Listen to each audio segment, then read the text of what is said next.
गज़ल Mohammedan तासीर, आवाज़ व पेशकश राहील फारूक।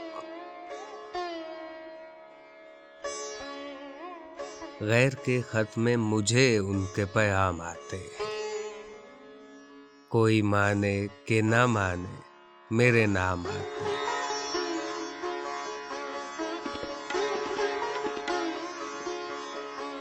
आफियत कोश मुसाफिर जिन्हें मंजिल समझें, इश्क की राह में ऐसे भी मकाम आते हैं।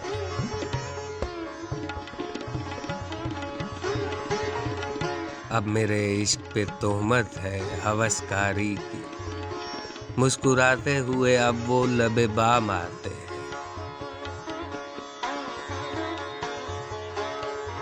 वाइज़े शहर की महफिल है कि है बज़्म नशात, हौज़े कौसर से छलकते हुए जाम आते हैं।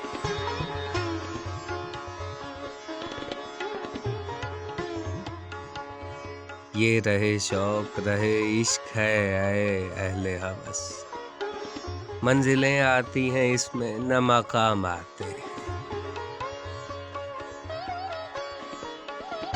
अब नए रंग के सयाद हैं इस गुलशन में, शहद के साथ जो बढ़कर तहे दाम आते हैं।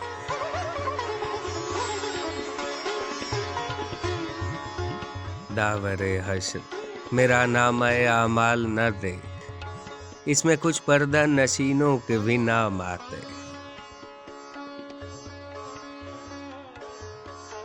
जिनको खलवत में भी तासीर न देखा था कभी, महफिले गैर में अब वो सरेआम आते हैं।